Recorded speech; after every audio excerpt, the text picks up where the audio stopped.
I'm 58 and I have no friends. For many people, that's a hard truth to accept. But for me, it's not loneliness, Sue. It's freedom.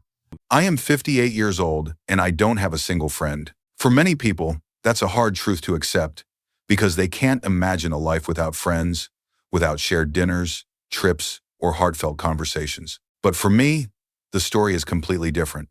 And you are watching Next Chapter 50, where the second half of life becomes a brand new beginning. In every person's life, we encounter and connect with many different people.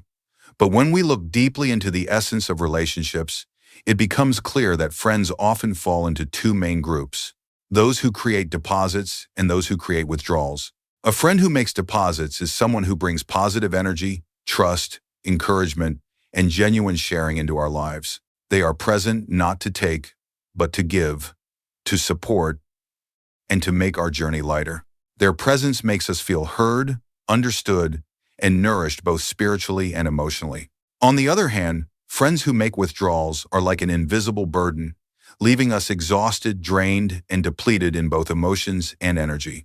These are often the people who only show up when they need something, who demand attention but never return it, or who constantly spread negativity, jealousy, comparison, and judgment. After spending time with them, instead of feeling happy and empowered, we are left with a sense of loss, emptiness, and even self-doubt. My personal experience over the years has revealed a harsh truth that the majority of people I have considered friends belong to the withdrawal group. Many live focused only on their own interests, rarely thinking of others, and this slowly erodes the essence of friendship. When we become too busy maintaining such relationships, our lives gradually lose joy and inner peace. That is why clearly distinguishing between deposits and withdrawals becomes an important step in choosing how to live, protecting ourselves, and preserving the balance our souls so deeply need. There are moments in life when a person must make a decision that changes everything. And for me, that moment came 5 years ago, when I chose to leave behind the corporate job that had defined so many years of my life. At that time, I realized the constant rush of meetings, the invisible pressures, and the endless crowd of people around me had slowly caused me to lose touch with myself. Each day I returned home exhausted in both body and mind, as if I were nothing more than a machine built to fulfill responsibilities rather than someone truly living. Walking away from that environment was not an easy choice, yet I knew that if I did not, I would remain trapped in an endless cycle where true happiness would forever stay out of reach. From then on, I began a journey of slowing down, listening to the quiet voice within, cherishing ordinary moments, and rediscovering the peace I had lost long ago. I allowed myself to move more gently through life, no longer rushing to meet the expectations of others, but instead focusing on building a life of independence and self-direction.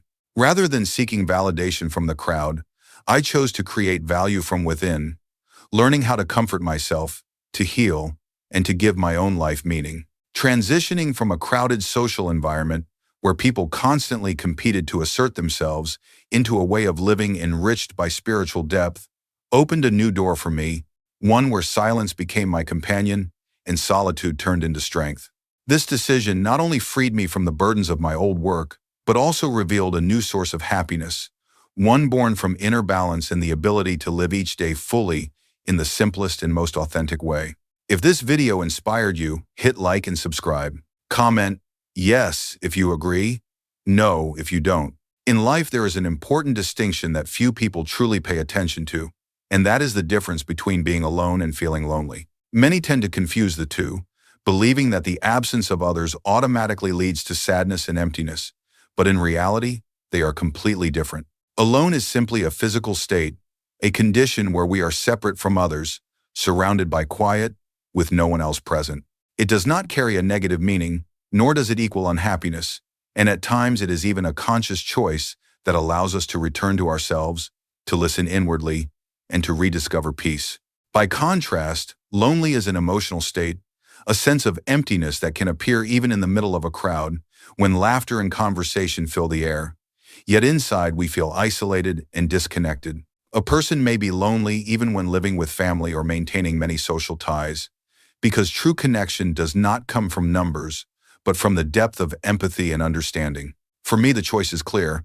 I choose to live alone, but I do not feel lonely.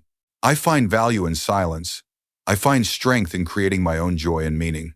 When I am alone, I do not feel deprived or abandoned, but rather I feel freer, more clear-minded, and more capable of holding my own happiness in my hands. This is the essential difference. Being alone is a condition one can choose, while loneliness is an emotion that arises when we have not yet learned how to live in harmony with ourselves. 5 years ago, I made a decision that many would consider extreme, to live a life without friends, almost completely isolating myself from the social relationships that once consumed most of my time and energy. I wanted to know if I could find peace, contentment, and happiness without relying on the circle of friends that society often defines as essential. In the beginning, this was not easy, because old habits constantly pushed me to seek others to talk to fill the empty spaces. Yet as the days passed, I gradually realized that silence, freedom, and the ability to choose how I lived brought me a new kind of energy, something I had never experienced when caught up in binding relationships. After 5 years, the result truly surprised me. I felt wonderful, deeply free, and filled with a quiet but lasting happiness. I came to see that I did not need friendships to define my worth or to provide joy. I still have family. I have daughters whom I love dearly, and they remain the most important source of emotional support in my life. But beyond that, I no longer have close friends, and that does not bring me sorrow. Instead of feeling loss, I feel liberated, as if I have finally learned how to live fully with myself, to discover a sense of wholeness within that does not depend on anyone's presence or approval. Don't just watch, take part. Like this video and comment one word that describes how you feel right now.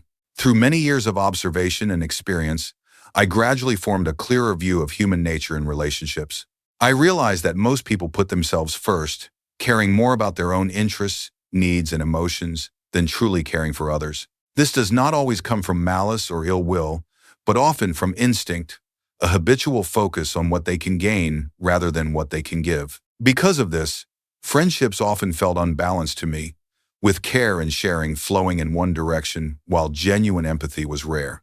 As I grew older, I understood more deeply that very few people truly take the time to listen and understand you, and most appear only when something connects to their needs or benefits. From that realization, I chose a different path, a path of self-reliance, not depending on friends to provide fulfillment or to define my worth. I came to see that if my happiness depended on the attention of others, I would always be living in waiting and disappointment. On the other hand, when I built a balanced and independent life for myself, I no longer needed recognition or friendship as my sole foundation. This does not mean I reject all relationships, but rather that I no longer let them determine my joy or my peace of mind. For me, self-reliance is not about refusing the world, but about preserving my freedom, living true to myself, and finding completeness from within. Each morning when I wake up, I remind myself of the purpose that gives meaning to my life, and that purpose is to bring something of value into the world through sharing my own experiences. I have come to realize that every story we carry, every lesson we learn, and every challenge we overcome can become a light for someone else who may be walking through a similar darkness. My goal is not to withdraw from others, but to contribute in a way that is honest, authentic, and meaningful. For me, this means creating what I call deposits, offering knowledge, encouragement, and inspiration that can enrich another person's day rather than taking from them or adding to their burdens. I see this as a conscious choice, a daily mission to give more than I receive, to plant seeds of hope and perspective that might help someone shift the way they view their own struggles. There is a deep sense of fulfillment in knowing that by simply being open and willing to share, I can help another person feel less alone, more capable, and more hopeful about their own path. Living this way gives me joy because it connects me to something larger than myself, a flow of meaning that does not depend on recognition or reward but simply on the act of giving. It allows me to rise each day with a sense of direction, knowing that I am not drifting aimlessly, but rather moving with intention toward a life of service and authenticity. This is what makes me feel alive, not the pursuit of external approval, but the quiet satisfaction of knowing I have lived with purpose, created deposits of kindness and wisdom, and embraced each day as an opportunity to make a difference in even the smallest way. If this spoke to you, share it with a friend. Comment their initials below. From time to time, I still step out into the world and go to a restaurant, often choosing to sit quietly at the bar where I can observe life unfolding around me. In these moments, I do not seek deep or lasting connections with strangers. Instead, I keep my interactions light and simple, usually exchanging a few words with the bartender who is there to listen, to smile, and to offer a gesture of kindness without asking for anything in return. This kind of interaction feels safe and balanced because it remains on the surface, free from the expectations and emotional demands that so often come with closer relationships. I have learned through years of experience that when you open yourself too quickly to people you do not know well, there is a strong chance they will look for ways to take rather than to give. Many people, whether consciously or unconsciously, approach others with the desire to withdraw energy, attention, or validation, rarely considering the impact of their presence on the person they engage with. For this reason, I choose not to immerse myself in conversations with random patrons at the bar, as I have come to believe that most are seeking to fill their own emptiness rather than to contribute something of value. Limiting my social life in this way does not feel like a loss, but rather a way of preserving my peace and protecting the deposits of energy I strive to guard. In the quiet of these brief outings, I still enjoy a sense of connection, but it is on my terms, defined by boundaries that allow me to engage without being drained. This selective approach to socializing is not about rejecting people entirely, but about understanding human tendencies and choosing to interact only in ways that keep my inner balance intact. True happiness, as I have come to understand it, is not found in constant company, endless activities, or the approval of others, but in the quiet strength of being able to stand alone and still feel joy, still remain productive, and still contribute something meaningful to the world. It is the realization that fulfillment does not depend on who surrounds you, but on the relationship you cultivate with yourself, the way you manage your own thoughts, and the way you shape your daily life. When you can sit in solitude and still feel content, when you can wake up each morning with purpose even without a crowd to motivate you, that is when happiness becomes something real and lasting. For me, the greatest shift came when I stopped waiting for others to define my value or to provide me with a sense of belonging. I discovered that when I take control of my own happiness, when I decide that my joy is my responsibility, I no longer feel the emptiness that once came from unmet expectations. Productivity in solitude has shown me that being alone does not mean being stagnant. Rather, it can be the most creative and meaningful season of life, because in that space, I am free to follow my own rhythm, pursue my own goals, and give without the hidden agenda of needing something in return. Contribution in solitude has taught me that even when no one stands beside me, I can still make deposits into the lives of others, through words, through actions, or through small gestures that ripple outward in ways I may never fully see. This kind of happiness is deeply liberating because it does not waver with the presence or absence of people. It rests firmly in my own hands, under my own control. I feel fulfilled not because everything around me is perfect, but because I know how to nurture peace within, how to find meaning in simplicity, and how to rise each day knowing that my life matters. That is true happiness to me. The ability to smile, to create, and to serve from a place of inner wholeness, free from dependence on anyone else. Another lesson I have embraced is that happiness becomes deeper and more sustainable when it is built on gratitude and presence, rather than on chasing what is missing. For many years, I measured my well-being by external markers, by what I achieved, by who approved of me, or by whether others showed up in my life in the way I hoped. That constant measuring always left me unsatisfied because no matter how much I received, there was always something else I thought I lacked. When I began living more quietly and spending more time alone, I learned to notice the small, ordinary moments that carry extraordinary meaning.